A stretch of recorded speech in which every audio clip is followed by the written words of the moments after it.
To which I respond, let me know the last time any of you went to a museum that didn't have a gift shop. I'll wait. Okay? If Van Gogh's Starry Night is on the wall, and you can also buy a Starry Night poster in the gift shop for $22 plus tax, I'm pretty sure Van Gogh's not losing any sleep over it. Technically, he's really asleep. He's dead. But you get the point. Okay? You get the point. You ever been to a concert that hasn't had merch? I don't think so. Okay? The Rolling Stones, take your pick. Okay?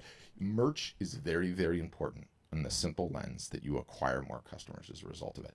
So having that price range is huge. What is one of the most defeating things that happens to artists and photographers out there? You worked hours on a piece. I mean, hours. It took so much time. You're going to sell this thing for $800. And what happens? Someone's like, yeah, that's beautiful. Would you take $25 for it? Oh, you're just deflated, right? Like this person is just, I mean, it's like a troll on social media. I mean, they have just ruined your entire day. The beautiful thing is, when you have the range of pricing, it doesn't happen as much. It almost doesn't happen at all. Because people understand, they have a context of where things are in your lineup. Oh, this is $100 and under. Oh, this is 100 to 1,000. Oh, this is over 1,000. Oh, that's the $5,000 piece. And what's more, when you get those folks who don't know any better, okay, most of them are not bad people, they just don't know any better, you can be like, oh, that's fantastic. I love that you have the interest. That one costs quite a bit more, but let me show you what is in your range. And then we gently guide them to where we are in our range. Do you know how much better that is for your self-esteem? Okay, let me tell you, significantly better. It is significantly better for your self-esteem. You are going to be a happier and better functioning member of society, okay? Your significant other is like, this is awesome. Why are you in such a good mood? It's because you have the range of pricing. Very, very important. That's pricing. I'm going to send you a follow-up article on it after this whole thing's over.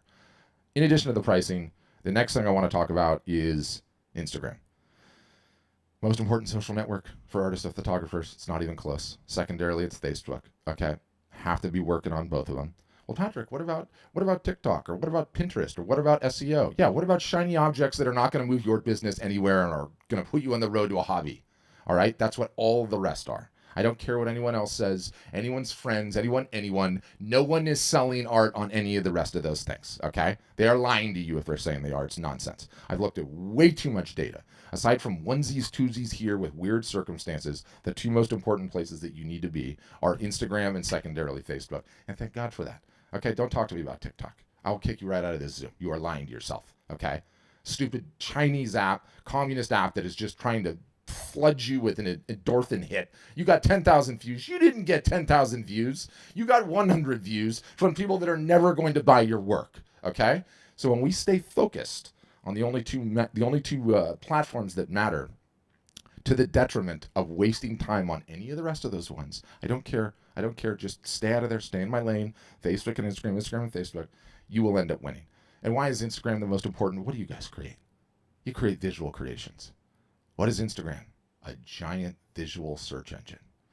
Imagine that. Lines up pretty nicely, right? The beautiful thing is that Instagram has become, over the years, evolved into the credit check for artists and photographers. What do I mean by that? I'm going to buy something. I saw something. My neighbor had something. It's really important for me to keep up with the Jones. I'm going to go look at what he got. And what am I doing? I'm going instantaneously to Amazon. I'm going to read the reviews. Was that thing good? Is there a better one? Maybe there's a better one. Maybe I can one-up this guy because I got to keep up with the Jones. Now, we check Amazon is a way of getting credit checks, like getting the reviews of what something is, right? So you could say Consumer Reports or some of the other sites too. For artists and photographers, it's like, hey, I just saw this. I'm at your friend's house. You sold some art to your friend. I saw that. That's a great piece. Who did that? Oh, yeah, it's my buddy. It's my cousin, Mark McClanahan over there. And you should check him out. You know what they're going to do? They're going to pull out Instagram, and they're going to look for you, and they're going to look at your profile, and are they going to say, is this an artist that's doing anything? Is this an artist that's putting out content regularly? Are they on the up and up? Do they have 2 followers or 2,000 followers, right? And it's very, very important to understand, one, that Instagram offers a credit check, okay? So fundamentally, it's important just for that matter. 2, secondarily, and I should also say, like, you know, the data in this industry is so utterly, totally, completely opaque, right? Like, there's so much nonsense out there, it's mind-boggling. But there's 2 outfits that report on the super high end of the art market. One's the Hiscox Group, it's an insurance entity out of London, and the other is Art Basel teams up with UBS Payne Weber, I think. I think that's who it is. The two of them put out a report, and what they do is they survey every year all of the folks that are essentially buying $100,000 pieces and up. And every single solitary year, I've watched the results of those reports when it comes out, and every year it ticks up.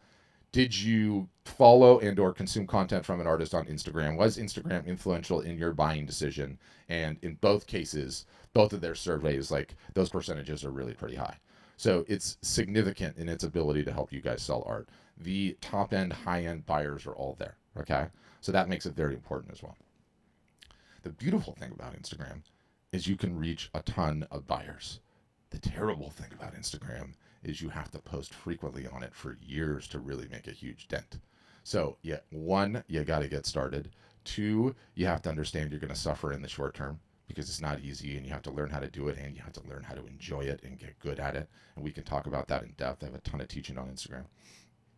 But the beautiful thing that exists currently on Instagram, and I love this. Okay, we're going to have to do a little social media history lesson. But Facebook emerged. Facebook pretty much became a monopoly. Okay, power was unchecked. Then a new rising competitor came along, and Facebook is like, we can't have any competition. It was Instagram. We're going to go buy those folks. So they bought them. Okay, great. Now Facebook's even more powerful. It's Facebook and Instagram. I'm streaming on their platform when I'm saying this, so I get banned. You guys will know why. Zuckerberg kicks my door, and you'll know why. So now they own these two platforms. So the playbook was, we are a monopoly. If any competitors come along, we're just going to buy them. Okay. Snapchat emerges. Snapchat starts taking all of these young kids away from Facebook and Instagram. They're like, all right, what does the playbook say to do in this situation? Let me see the playbook. Market says if we have a competitor, go and buy them. All right, somebody go and buy Snapchat. So they go and try and buy Snapchat. Snapchat says pound sand. Mark's like, okay, what does the playbook say now? We don't know. He goes, all right, we're just going to copy them verbatim. And so Snapchat had these things called stories that disappeared after 24 hours, and Facebook copied them verbatim. So, okay, now Snapchat peters out. I mean, who's using that? I don't know. Some kids, whatever. It's whatever. I don't want to talk about it. The next one came along. This time it was TikTok. And Mark Zuckerberg went right back to the playbook. He's like, okay, this is awesome. TikTok is starting to steal a bunch of our users. It's competition. What should I do? Let's go try and buy them. He goes and tries and buy them again. They tell him no. He said, my wife is Chinese. Let me buy you. They still said no. So the next thing they do is they're like, okay, what is the playbook saying next? Copy them verbatim. And so that's what they did. And by the way, the other social players were watching, and now YouTube watched, and they're like, okay, let's copy them verbatim. So what did TikTok have? These short form little videos that were 120 seconds or less and were very compelling cell phone style video size. They copied that feature verbatim and called it Instagram Reels. YouTube saw that, copied that feature verbatim, called it YouTube Shorts. I could cycle through the 3 views of those 3 different products, and you could almost not tell the difference. They even put the buttons in the same place as copycats. Anyway, why it was a brilliant thing, TikTok coming along, is it destroyed what has been up to that point in time the social contract. What is a social contract? What do I mean by that? Hey, art store friends, work really hard on my platforms, Facebook and Instagram, and post a bunch of content. When you do, people will follow you and become fans. After you earn those followers and those fans, some small portion of what you create will be shown to those followers and fans for free. Early on in the days, it was like 90%. Recently, it's like 2 to 5%. Tiny, almost nothing, right? So that is what the social contract was. TikTok, God bless him, despite the fact that I don't like the platform and think it's evil, has been still siphoning off users from Instagram at an alarming rate. It's all the younger kids and the people that are chasing likes that are not real and chasing views that are not real. It's a worthless platform. Anyway, so what they've done is they've torn up the social contract. So now where we are is we're in a scenario where you can get onto Instagram and you can have 2 followers, your significant other and your mother, okay? She likes and comments on everything. God bless you. Thank you, Mom. You can create content in the form of an Instagram Reel. And an Instagram Reel can potentially, if it's good, be seen by hundreds, by thousands, by even millions. in which case you organically marketing without leaving your house, showing off your creations, understanding the platform, can get free reach. It used to be you didn't get that. And it used to be you had to pay a ton of money in terms of Facebook and Instagram ads to get that attention. Now you can do that without leaving your house. And that's an incredible, incredible thing. So it represents a huge, huge opportunity. And so that's where we stand right now as it sits in 2023. I believe Instagram is the most amazing platform that exists that can bring you guys buyers, bring you guys fans, bring you guys email addresses, and yes, sell your art of photography, but you have to get good at marketing it. You have to understand how to post. You have to work on your posting frequency, and you have to. And none of you want to do any of that consistently, right? Like, I've been running these webinars, 3 of these things a week since like before the pandemic. And as I said, we've had 10,000 customers here at Art Storefronts. And the one thing that is universally true is that no one likes to work on their marketing, that everyone treats their marketing like their New Year's resolution. At the beginning of the year, you signed up for the gym, you're going 4 days a week, you're getting fit, March rolls around, and you haven't been once. And rinse and repeat, rinse and repeat, rinse and repeat. The good news in all of this is that we've had a tactic, if you like, internally at Art Storefronts that we've used for a number of years, and we've since refined it all. And before we get to the Q&A, I want to tell you about it briefly. So I've got a podcast at Art Storefronts. It's called the Art Marketing Podcast. Highly recommend that you guys subscribe. It's very, very good. And the most recent episode, I introduce a concept called the loop. Okay, the loop, and it's circular. You, artist or photographer, pick a piece, and all of this centers on everything that I just said in this video, and especially Instagram, but other venues as well. One of the things that I often say is it is the single solitary greatest time in the history of mankind to be an artist or a photographer trying to sell your art or photography, based primarily on the fact that as a result of this and as a result of the internet, you can reach more human beings, more eyeballs with your product than at any other time in history. That's an amazing thing. I'm 44 years old. I came up before social media was a thing and the internet was just getting started. And back in the day, you were pretty geographically limited to getting your art, your photography in front of enough eyeballs like you can today. So the issue that you guys all have is you don't have enough attention right now. You don't have a big enough email list. You don't have enough fans on Facebook, enough Instagram followers. You don't have a YouTube channel. You don't have any way of reaching the people that you need to. And so it is a chicken and egg scenario. I could sell more art, more photography, if I could just get it in front of enough eyeballs. So how do you solve for that? And how do you solve for that in a creative way in today's day and age? And that's what the loop speaks to. And most people try to take a shortcut. They hit that Instagram or Facebook Meta Boost post button. Just going to throw $50 at this, just see what happens. Maybe I'll get a sale, right? Biggest waste of money in the history of mankind. It's like lighting money on fire. You might as well keep the money in a jar that you're going to do that with. Go in the backyard, light it on fire, get a little warmth. You get something out of your money that way. The loop is this. You come up with an original piece of art, the offer to do a commission, a print, a piece of merch, and you offer to give it away for free. In order to enter, they need to give you an email address, okay? And what happens is that there's a finite period of time in which that goes on, 6 days, 7 days, enter to win. Okay, great. Afterwards, you announce the winner, you ship the thing to the winner, and then for everyone else, you run a sale. It can be on one item, can be store-wide, for 48 hours, 72 hours a week. You make sure it has some scarcity, that it ends. That is the loop.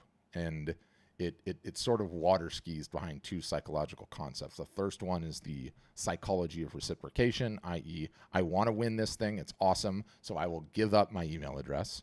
And then after you announce the winner, which, by the way, everyone opens that email because it's a very high value, like, I'm going to win. Could I potentially win? Who won? And you didn't know. They'll open that email.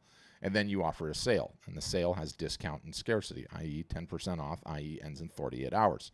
You have discount.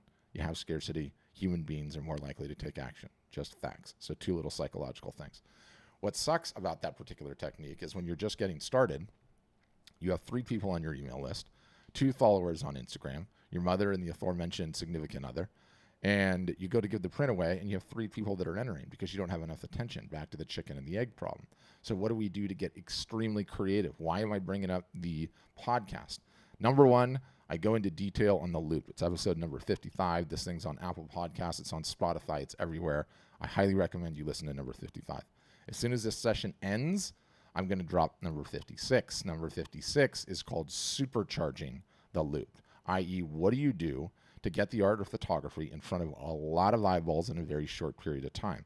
And the technique is just this. Every one of you guys has a niche. Some of you are all over the place. You have multiple niches. Some of you have a defined niche, but all of you have a subject matter material. And so what we do is we find accounts on Instagram, or we find accounts on Facebook, or on YouTube, or on Reddit, or on Twitter, now X, and they have a ton of attention. Maybe they have 50,000 followers. Maybe they have 100. Maybe they have 150. Maybe they have 1 million. Maybe you contact Kim Kardashian. It doesn't matter to me. You approach this person and you say, hey, I'm an artist. My subject matter material really dovetails with what your audience likes. Would you ever consider doing a print giveaway as a way for me to say thanks? You enter into a conversation with this folk. You get them to post your print giveaway on their account. You end up getting hundreds, thousands, tens of thousands of emails, whatever the case may be. At the end of it, you run a sale. It is a fantastic way to put gas, to get attention, okay? To get attention and do some marketing, especially when you're just getting started. And lest you guys think that maybe this technique just applies to me, right? Or because I'm just getting started. Or maybe some of you are on here like, my business is picking up steam. I'm getting started. Maybe I could just try it on my own. Or it doesn't matter if you are a huge business up and over the $1 million mark. This technique, this tactic works for absolutely everyone, and it works insanely well because when you think about it intelligently, okay, all it is, the cost of printing and shipping that thing, or the cost of giving away that piece of merchandise, or doing a commission for free, is just advertising. It's just advertising in a highly, highly creative way. One of the things that I've been doing recently as a business is bringing on some of our most successful customers and interviewing them, what makes them tick, what makes them interesting, how do they do what they do. So we have a painter, it's a Midwestern painter, her name's Meg, short for Megan. She's been with us 7 years, I guess now, and she's a little bit over the $1 million mark, right? So doing really well. She's sort of branded as a Midwestern painter, and she started out, she got a licensing deal with the school, KU, that she went to school with, and then gigs kind of followed from there, and she has a friend, or not a friend. There's a guy that owns a charity in the Midwest where she's from, somewhere around Kansas, Missouri, somewhere around there. And his buddy is this guy, Jason Sudeikis, the guy who's on, why am I blanking on the name? I love it. Ted Lasso, which is a huge popular show on Apple TV. Won so many Emmys they had to rent a U-Haul to get him home. It's a big deal. He used to be on Saturday Night Live. And this guy that owns a charity was like, hey, Jason, I want to have somebody paint you. You sign it, and we auction the thing off for charity.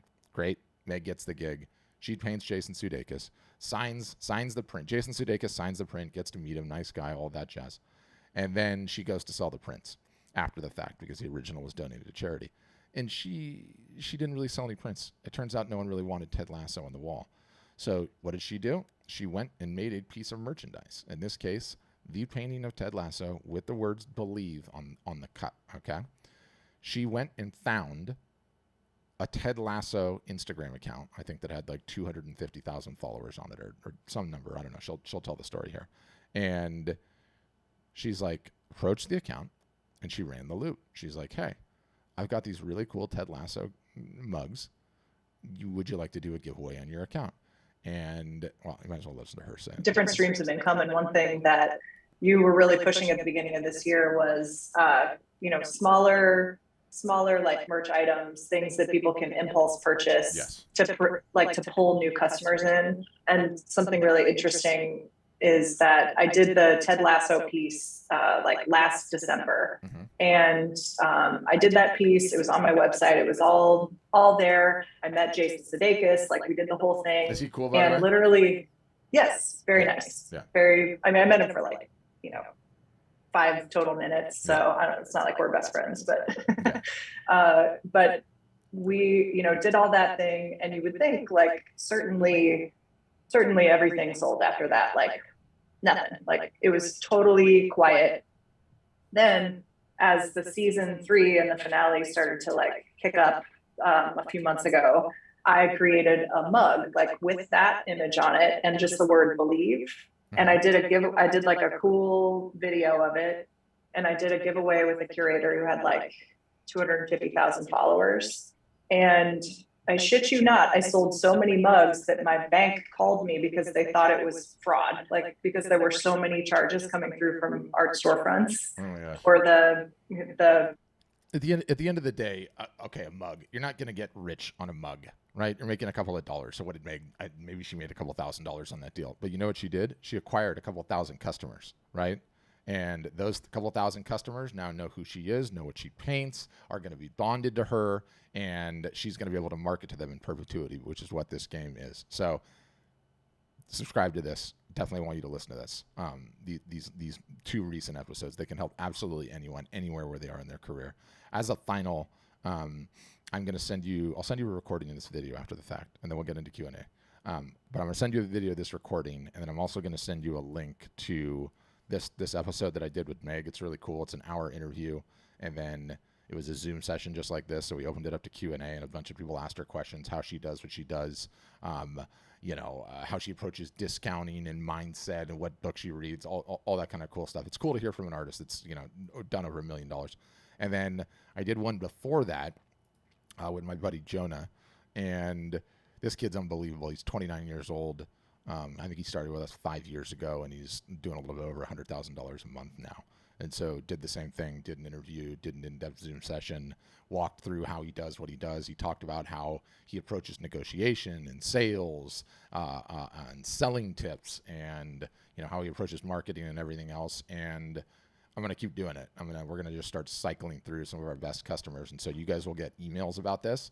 And when you do, whether you're a customer or not, at that point, you can come right onto the session, join, listen, and then ask them questions, which is a pretty cool thing.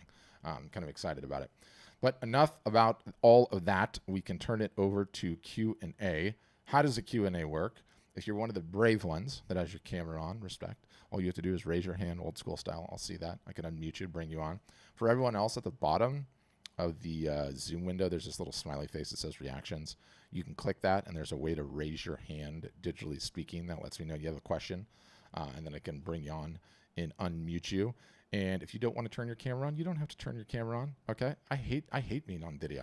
If this wasn't my job, you'd have no idea what I look like. I have a face for radio.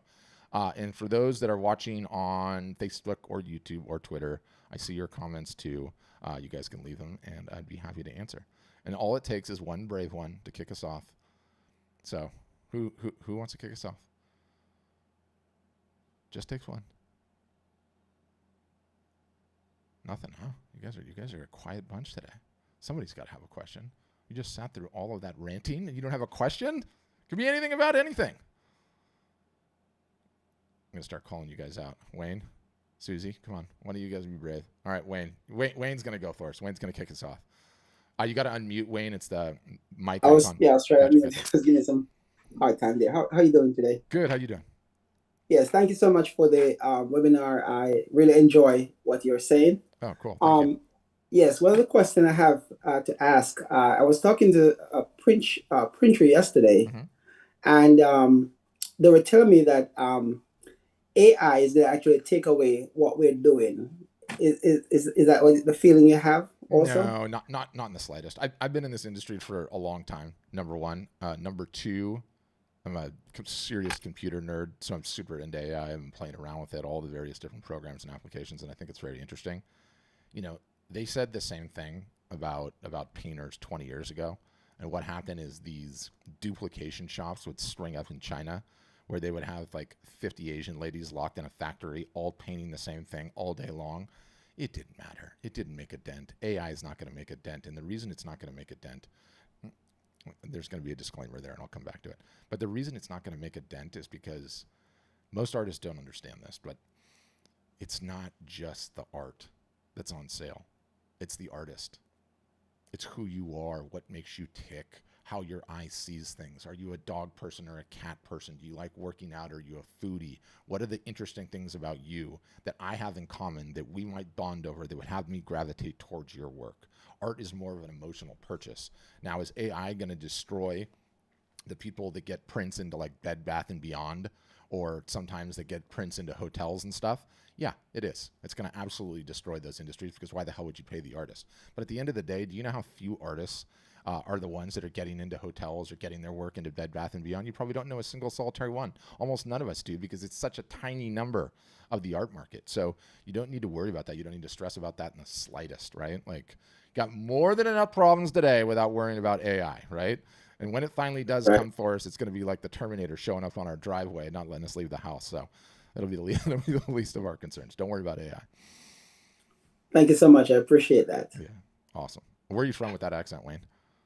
Jamaica. Yeah, you got to just turn the camera on and talk all day, brother. I mean, just the sweet Caribbean dulcet tones. But I'm in the U.S. though, in Florida. Nice. Yes. Awesome. Thank you. So somebody is asking me a question on social media. Let's see what this is. So how do you ask for emails in a giveaway over social media? People might not want to leave their email in comments. Do you ask them to respond via DM or direct them to a Google survey? Yeah, great question. So all of the above and any of the above. It really just depends, Alex, on the account that you come into contact with. And let's say, for instance, I like this example. I'll use this one on my podcast. Let's say you're a painter that paints plants. You like plants, okay? And let's just say that your specific speciality are Japanese maples, and you have some brilliant paintings of the blood good varietal of a Japanese maple. Okay, so we're going to start out there. We're going to jump onto Instagram. We're going to open up the search engine on Instagram, and we're going to search for Japanese maple. And what that's going to do is that's going to give us a bunch of accounts that follow Japanese maples. And that's going to give us a bunch of landscape architects that are really into planting Japanese maples. And then you're going to get a bunch of guys that like doing bonsai on Japanese maples. And you're going to send all of these folks a note. And side note, do you know who loves plants on their wall? People that love plants in their life, it turns out. So you contact all of these folks and you're like, hey, I really love this account. I love what you're doing. I love Japanese maples too. Would you ever consider a print giveaway? And you start a conversation, Alex. You start a conversation. And the idea is the conversation can go a million different ways.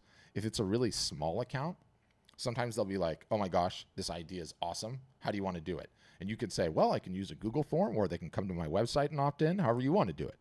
And then you work it out. Some of the really big accounts don't want to do that. They don't want to give you email address, let you get email addresses at all. And you know what you say in that case? No problem. Let's just do it and see what happens.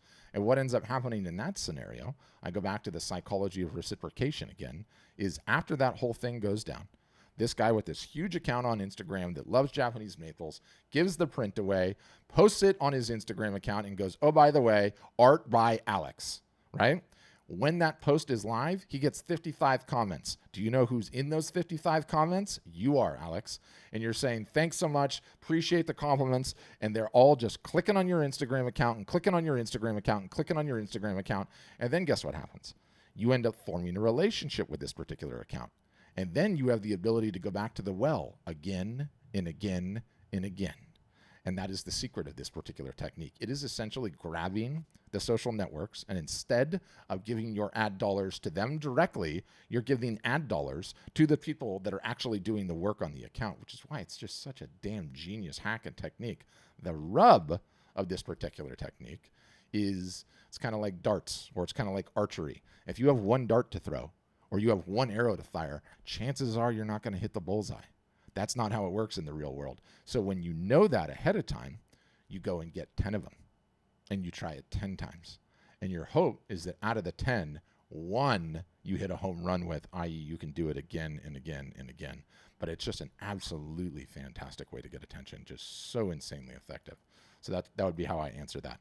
You just get, your job is just to open up the conversation with this folk and person, account, Facebook group, Reddit, subreddit, like whatever it is. It can be somebody that has a podcast or someone that has a huge YouTube channel. It honestly works. It is such a robust technique. It works in so many different iterations and varieties that you just got to try it. And, you know, I've got some customers that put the piece of work as a sticker on the back of their windshield, again, their rear window, and then they put a QR code on the other one and they just go driving around town. People scan the QR code in traffic. They direct them right to the email form. They give the print away, and it works that way. You can do it hybrid status. What is a hybrid status? The hybrid status is that you're doing an art show, an in-person show, and in your booth, you have the fishbowl going on, right? Enter your email to win a print. Everyone's coming by, dropping in business cards or dropping things into the fishbowl, or they're filling out your sheet. And then at the very end of it, you announce the winner. But not only do you do it in the in-person reel, you also let everyone that's on your list already also opt in to win it.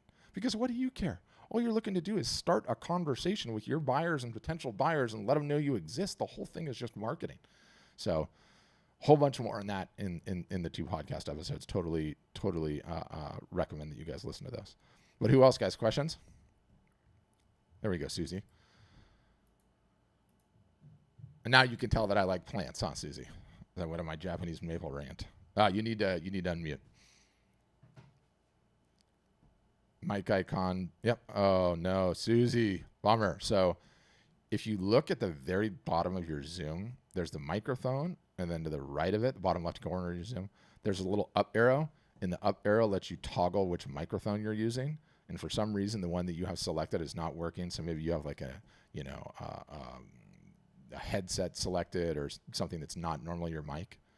That would be the first thing that I would try, because it shows me you're unmuted, but I can't hear you. Yeah. You keep playing with that, and in the meantime, I'll answer one more from social. So what is the motivation of the plant store, in this example, to do an artwork giveaway if I'm the one collecting the emails?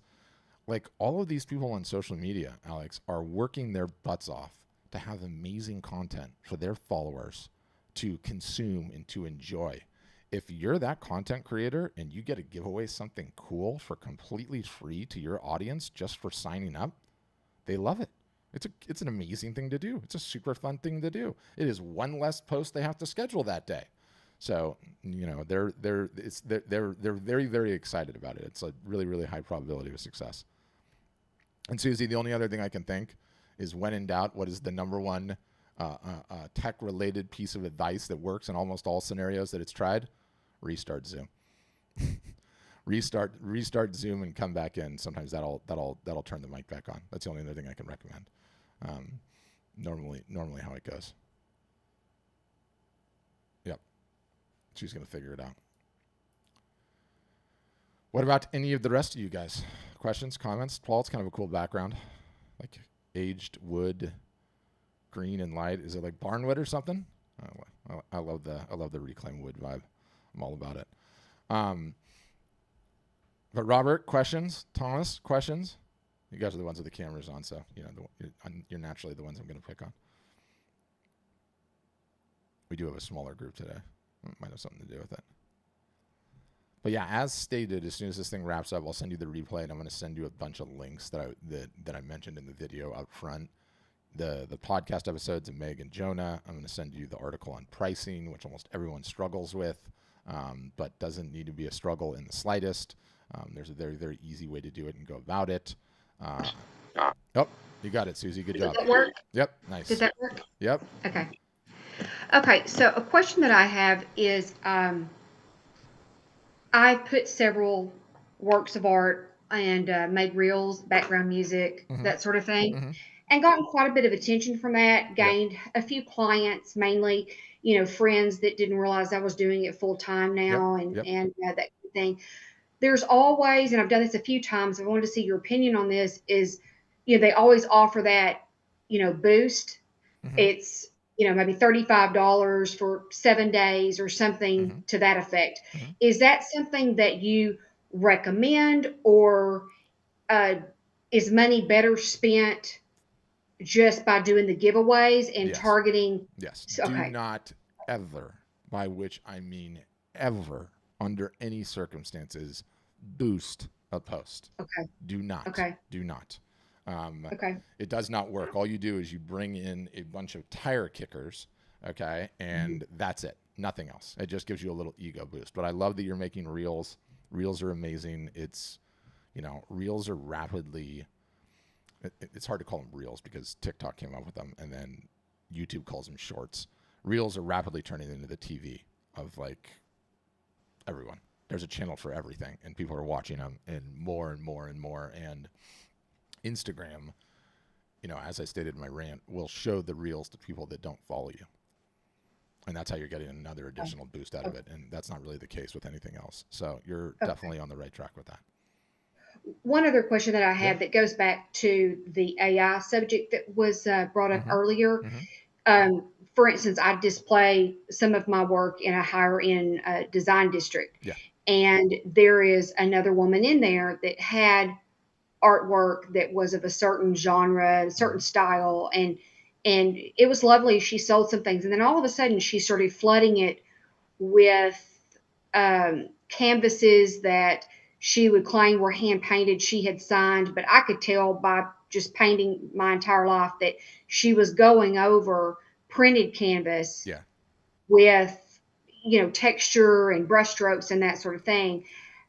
Is there a way for you guys to police that sort of thing? Like if somebody is it okay if someone puts AI art as long as they say this is AI created art and you can buy a poster, you can buy this or that or the other? I mean, how do you handle that? Yeah, absolutely.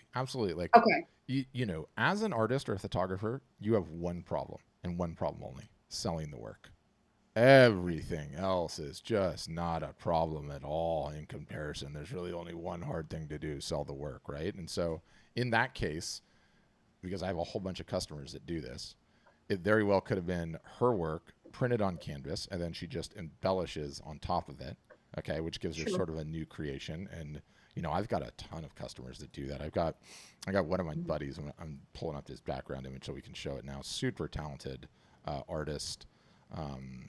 He's from Quebec, or outside Quebec in Canada, and this is his work behind me now. And he does so much impasto on top of the canvas that he has to let these things sit in his basement for sometimes 3 months to completely cure before he can ship it to you. And he's a pretty big deal. He's got a ton of celebrity collectors and a bunch of big gallery shows. He'll sell $150,000-$200,000 worth of work in a big gallery show, and no one really wants his prints. No one really wants his prints because it's too damn hard to get that detail and truly make it. His name's Matthew Locka, to really make it an incredible Locka. And so I actually pushed him to do it. And now what he'll do is he'll get the work photographed after it's done, print the canvas, and then spend an hour embellishing it. And instead of charging $800 for a print, he charges $1,500, $1,700, $1,800 for the embellished ones, and he does quite well with them. So you can totally do that. Okay. Yeah. And what were you going to tell me about your awesome palm? It's fake. It isn't real. It's fake. But it's pretty. No wonder it looks so good. Yeah. Yeah. I wouldn't have known otherwise. But good job on the tech support. Did you have any other questions? Not at the moment. This has been very informative. Okay. Yeah. By design, by objective anyway. By objective anyway. But thank you. All right, Paul. And by the way, you and our dearly departed Jamaican should get a podcast going with his accent and your Southern twang. I mean, we really have something there as far as I'm concerned. All right, Paul, you're up. Go ahead.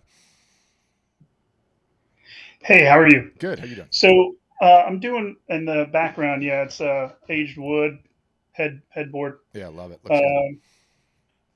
So I'm a landscape photographer. So I was watching some of your videos, and you mentioned non-wall art. Yeah.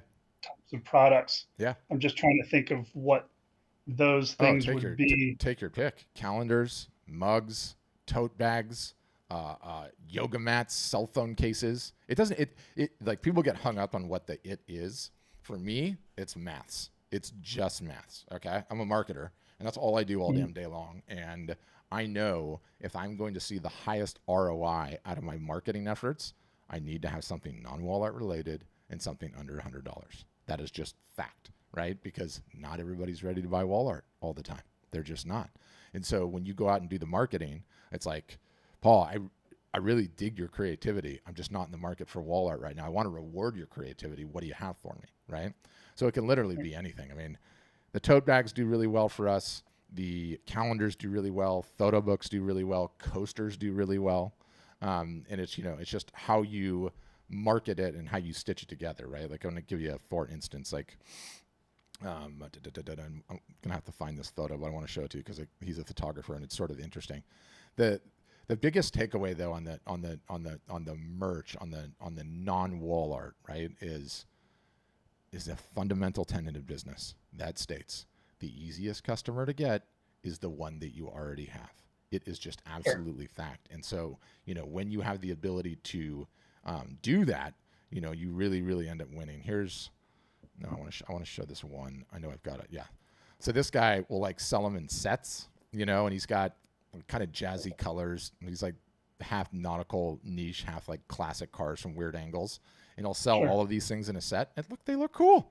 They look cool, right? It's like, it's not the nicest bag in the history of mankind, but at the same time, you're like, look, buy a set of these things, give them away as gifts, use them as beach bags, right? Put your dog stuff in it, like whatever. It works, right? And then, I have a way of getting started with you as a customer without making the financial commitment of one of your big prints, like a couple $1,000 or whatever you sell them for. So that's sort of the idea behind all of it. Gotcha. Yeah. Yeah.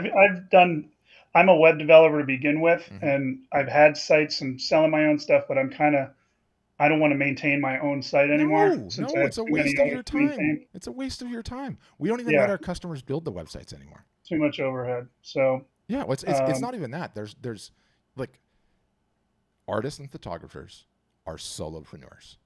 You don't need another damn hat to wear. You have enough hats, right? Like, POD, one of the greatest things that ever happened to this business, because now you don't have to worry about any of it at all. The order comes in, you get paid, printer gets paid, printer prints it, puts it in a box, puts your logo on the box, ships it off. You don't lift a finger. Okay, one less thing. Then same thing with the website. We build the website, we maintain the website. You don't ever have to touch the website. One less thing, so that you can spend the time on creating the work and marketing the work, which is the only damn thing that moves the needle. Not learning how to do a web page. Everyone's like, well, I can get a web page anywhere. Yeah, and you can go ahead and waste hours and hours and hours and days and days and days and update it, and then something breaks and you're searching forums, none of which is moving the needle in the slightest in your business. That was where I just got signed out. Yeah, so that's sort of my aforementioned rant. And too, like, we have so many insane features. Like, we have 10,000 people we're developing for. So, you just, don't get me started on that. Building websites. All right, sounds good. Thanks. Yeah, thanks a lot. All right, Janine, you're up next. Go ahead, Janine. Hi there. Hi. Really enjoy this. Okay. I'm realizing that I might have like a market nearby. I'm in a large homeowners association, and I'm just wondering, because I'm doing landscapes of our area, and what's a good way to kind of kickstart this to get some sales? Were you on the entire session? Yeah. Okay. Yeah, I missed the first 5 minutes. Okay. So I talk about the loop, right? The print giveaway, essentially, right? The day I was recording that podcast, I went out to go get coffee, and I came back, and hanging on my doorknob was from one of the local realtors, okay? These wizards of smart call themselves the Property Brothers. Stupid name, as far as I'm concerned. They're not brothers. Anyway, and it was a giveaway for a free SUP. SUP stands for Stand Up Paddleboard, because I live right by the ocean in a bay. And they wanted me to scan a QR code to enter, right? So what you could do, this is just me highlighting another example of doing it, is go to Vistaprint. Vistaprint, you could get these door hangers. I mean, they're probably 6 cents a piece, maybe 10 cents a piece. You could have some of your artwork on the front of it, some of your artwork on the back of it, a QR code, introduce yourself in one little bit of text and say, I'm an artist, I'm a local artist, I specialize in this area, as a way of saying thanks to new homeowners. Here's a coupon, and enter to win this free print. And then go and find a kid on rollerblades, or somebody's neighbor, or somebody on Craigslist, and be like, here's 3,000 of these, go light the neighborhood up. Hang them on people's doors. You better believe it. You better believe it. It works. And all you're looking to get out of that is like someone, most of the time, what people don't understand is like, yes, I want people to scan the QR code, come to your website, enter to win the print. I want that to happen. But the whole idea for this technique is the optionality of it, meaning there's multiple ways to win, right? All I'm looking for is a homeowner in your homeowner association that wants to start a conversation with you about a giant place over the fireplace that they've been looking to add some local art to, right? Like, you get one of those, you paid off the entire flyer run, the rollerblade kid, and everything else. And you acquired some emails, and you probably made some sales on the back end, and people know you're an artist. Like, it just works. Just works. Cool. This is brilliant. Yeah, it's a very, very creative way to do it. But I literally want all of you guys to listen to the podcast episodes on it. And like I said, I'm going to drop the other one as soon as this thing ends. Because what I found when I was like trying to teach my customers to do it, and not like any of you guys are like any of my customers, okay, where I scream and yell and tell you to do marketing, and then you're like, yeah, I'm doing it, and then you don't do it, right? It's the loop in doing a giveaway is 100% the game of archery or darts. You have to throw a bunch of them to win. And what most people do is, I'm going to try this, and they do it, and the first one's a dud, and they quit, and they don't ever do it again. It's like, no, stop. When you force yourself to do 10 of them, then you're going to win. Then you're going to win. And you win every single solitary time. And then all it does is, like, 3 years later, you now have a relationship with 6 people, and they come to you to do it. Hey, I'm promoting a thing. You want to do a thing? Yes. And then just boom, boom, boom, and it just keeps coming and coming and coming. It's a beautiful thing. It's a beautiful thing. Well, thank you. Yeah. My pleasure. What else, guys?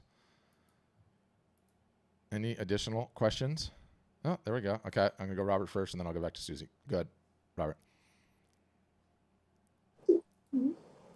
What is the best way to learn the ins and outs of Instagram so that I can do some of these things? Yeah.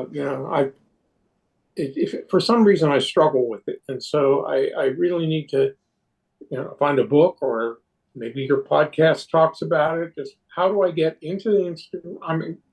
Get into it so that I can use it for some of these ideas that we've talked about today. Absolutely, great question. I was listening to it was on Twitter, actually, Twitter X. By the way, this whole naming thing is killing me. It used to be Twitter, now they're calling it X. It used to be Facebook, now they're calling it Meta. Like, this is just annoying, right? Like, anyway, I digress. There was a tweet, or an X, I guess is what you call them now, on X, and it was Jerry Seinfeld. It was a clip from Jerry Seinfeld. And the clip was like, so I was in LA, and one of my friends was teaching a class on how to do comedy. And he was doing it, outside the Comedy Store in LA. He's like, hey, will you come down and speak to the class? I'd really appreciate it. He's like, fine. So he goes, I get up in front of the class, and you know what I say to him? The fact that you're all in this class means you're going to fail. You want to be a successful comedian? Start doing 45 gigs a night or 45 gigs a year, right? And his point was, like, you learn by doing.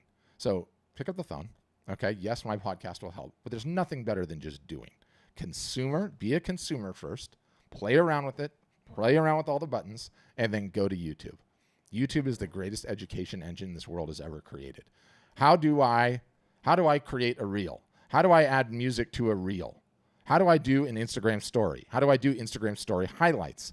What is a broad overview on how to use Instagram? You can learn more in one day on YouTube than anyone.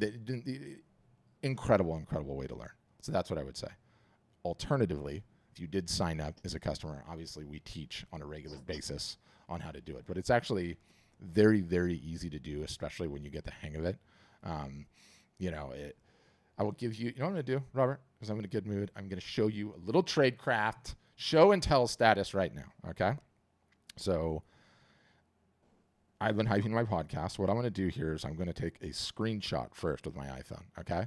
And you can see I want to get the right episode up. Okay. So here's what I'm going to do. I'm going to take a screenshot. So there it did. It took a screenshot. I'm going to open up Instagram, okay? And here I am at the bottom of Instagram. I'm going to go to the bottom right-hand corner button, which brings up my profile. I'm going to press the plus button. And I've got reel, post, story highlight, live, guide, fundraiser. I'm going to do a reel. And Instagram, have to press camera here. And Instagram has this really cool feature where, and by the way, I'm obviously presenting. I actually have a green screen behind me, but ignore the real green screen behind me, okay? Instagram Reels has a feature called green screen, okay? It's really cool. It gives you the green screen technology in the real world in 2 seconds. And so if I'm going to scroll 2 buttons over, and what Instagram is going to do is it's going to grab one of their stock images, okay, and use it as my background, right? Well, I don't want their stock image. I want my stock image. And so there's a change background button here, and it can let me go right to my camera roll, and I can select my podcast episode. And you can see now it's putting me in green screen, and it looks a little circusy with the green light and everything else. Doesn't matter. No one cares. Okay. So I'm going to record right now an Instagram reel with this thing as my background, right? And watch how easy this is to do. I got to move this arm here. What's up, Instagram? If you have not listened to this episode yet, I do not know what you are doing. It is one of the best ones I've recorded all year. As soon as I finish this reel, I'm going to publish number 56, which is how you take the loop and supercharge it. This is one of the best techniques an artist or a photographer can use when they don't have a huge following to get attention and, yes, make sales of their art. How can you find it? It's on Apple Podcasts. It's on Spotify. It's on Stitcher. Does anyone even listen to Stitcher? Aweber, Acast. I can't even keep them all straight. Open up your podcasting app of choice. Type the Art Marketing Podcast. Find this episode, and then listen to number 56. So I stopped it. I'm going to click next. Instagram, if you have not listened to this... Oh, shut up, you blowhard. I'm going to leave the cover because it's fine. I'm going to click share. So what I just did was made an Instagram reel, okay? And as I stated in the presentation earlier, Instagram is actually 3 social networks masquerading as one social network. Kind of Instagram is the house, and it has multiple rooms, and there's different things going on in the different rooms, okay? There is the feed, there are reels, and there are stories. There are 3 platforms within one. So what I did, as soon as it's done, it's almost posted, is I just created an Instagram reel. And by creating the Instagram reel, Instagram is now going to take this, okay, and this little tab here is my Instagram reels, and you can see it's placed it in there, right? It is also taken a truncated version of that and placed it in the feed. So I just created one piece of content that just went into the 2 rooms on Instagram. My job now is to put it into the 3rd room. So I grabbed the reel, and I pressed the paper airplane, the little paper airplane, and down here in the bottom left-hand corner, it says add to story. And I realize it's a little hard to see. That's the best I can do in this setup. Add to story. Now, if you have not listened to this episode yet, oh God, shut up. I can't hear myself. So now what this has done is it's essentially taken a short snippet of that, call it minute and 10-second reel that I created, and it's putting it in this tile. And I can change the background to match my jazzy orange color. And I can go and grab a little sticker, and I'm going to type in here podcast, dress this thing up a little bit. Let's see. Oh, I typed it wrong. Podcast. All right, I'm going to pick one of these that I like.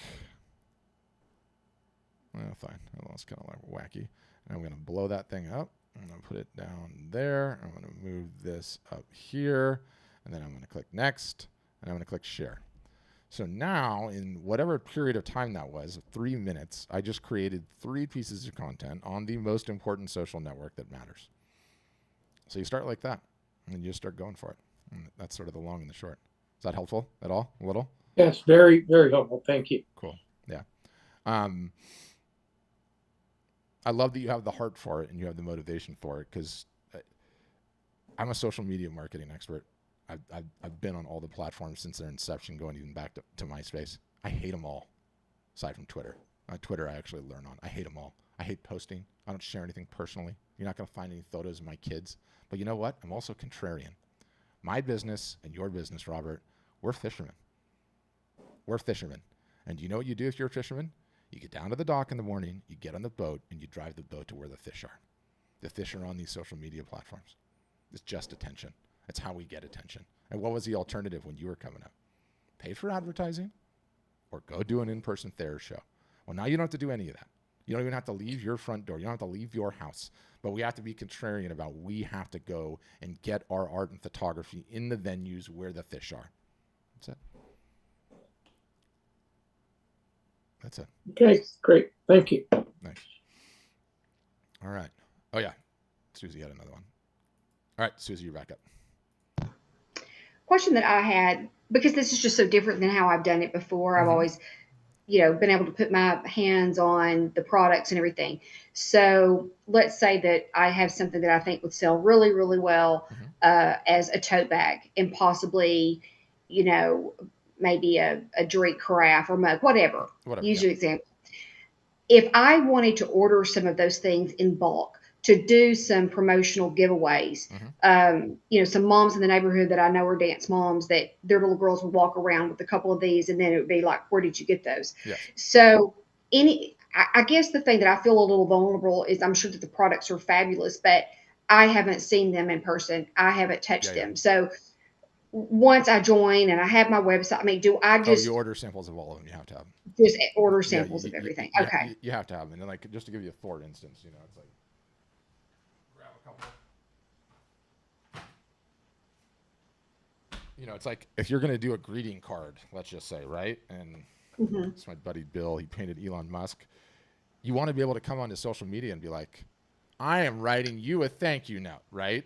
And showing it and putting this in the mail for you, right? Or I'm going to show you a cell phone case, and it's like, you can merchandise it and show it off and put your phone in it. So yeah, you have to have samples, right? Like, this is another one of these areas where artists and photographers blow it so bad, it's mind-boggling. And I sort of use an analogy, and the analogy I use is like, okay, Susie, I just hired you to sell knives for me door to door.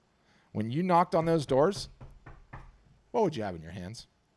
Knives. Because it would be pretty damn hard to sell pictures of the knives. You would have to be pretty good, Susie. With that southern twang, I wouldn't put it past you, but it would be pretty damn difficult, okay?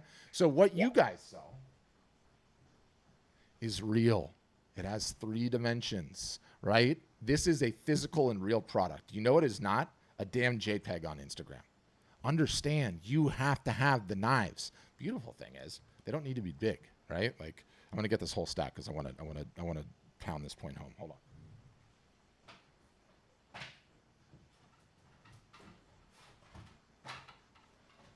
My contention is every single solitary artist working today selling prints needs to have the 5 main media types. Okay, look at how small this stack is. Do you know what this entire stack cost me?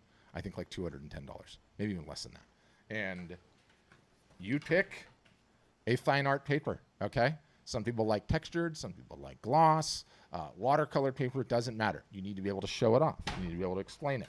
The canvas, I already showed. You need to have a canvas, right? Acrylic, the new kid on the block, looks insane, looks amazing, ready to hang, doesn't need a frame. They can live in bathrooms and be sweat all over it, doesn't matter. Same thing with metal, right? Metal, very, very thin, beautiful. You can sign it. I even signed that one. Ha, ha, ha, ha. And believe it or not, even wood is popular, okay? And the reason that you need to have the 5 of these on hand all time is the knife salesman quote, but it's also like the consumers, okay, we don't have any damn idea about the difference in media types. We don't know a damn thing. We know, like, we hired a photographer and someone went to Costco and got prints made. We didn't know what we were doing. We picked them when we were there. It's incumbent upon you, artist, you, photographer, to educate us, consumers, on what are the differences between these. Why do you like this one or not like that one? Which one might be best for me? And if you don't have the samples to show, it makes it pretty damn difficult, right? It makes it really, really difficult. And if you're running the loop, you better be able to show me what I'm going to win.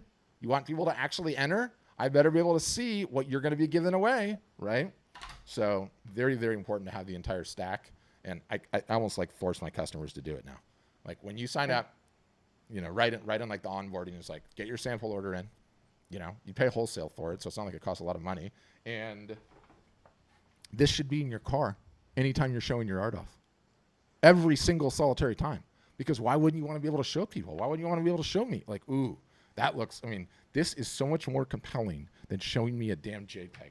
It's not even close.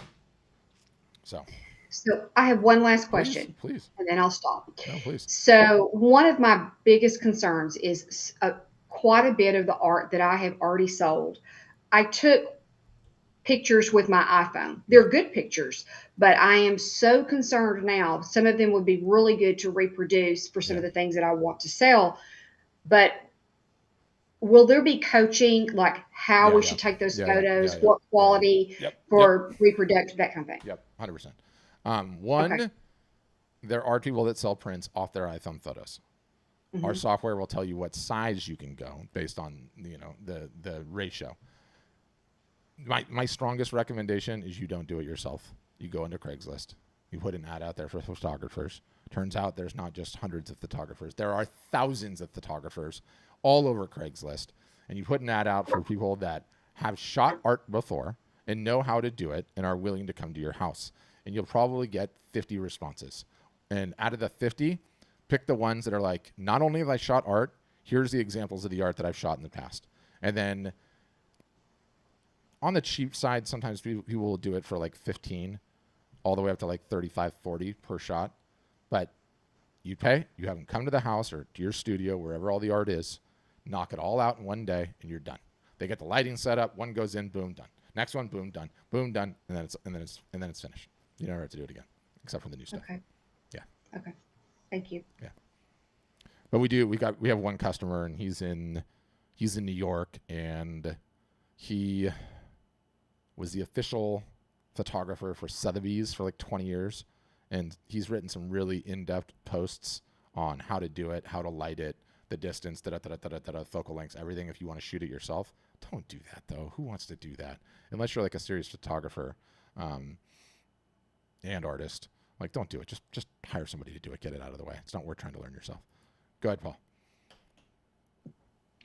So on the large format, high resolution photos that I would take, what's the largest for a high end? What's the largest dimension sizes that you guys provide? It's huge. I don't know what it is off the top of my head. They all use the same printer, so it's whatever the biggest printer can do. And then if you want to go bigger than that, then you get into diptychs and triptychs. And that's done through with metal as well? Yeah, all of them. Okay. And we're allied with 2 different print vendors in the United States. You got to choose one or the other. And then we have 1 merch vendor. So, you know, assuming someone signs up for Art Storefronts, you pick one or the other of the printers, and then you're automatically connected to the merch, and you can sell a whole bunch of stuff day one. And the printer we're connected with on the West Coast is Bay Photo, and then the one on the East Coast it's not like a retail store. It's just a commercial printer, so no one knows what the name is. But yeah. Sure. Okay. Awesome. All right. Well, I think we'll wrap it up, guys. I'm going to send you follow-up email, all the links, all the things. We'll highlight some of the stuff that we talked about today. Should anyone want to learn more about Art Storefronts, we do the demo process. You fill out a little form on our website. Somebody will contact you, walk you through a Zoom session that goes about an hour, show all the bells, all the whistles, all the stuff, all the education, all the behind the scenes, everything that we do for our customers, talk about pricing plans, all of that good stuff. So there'll be links all over the website, links in the email. And I hope all of you have a wonderful rest of your week. And thanks for spending time with me today. Hope you enjoyed it. Bye, guys.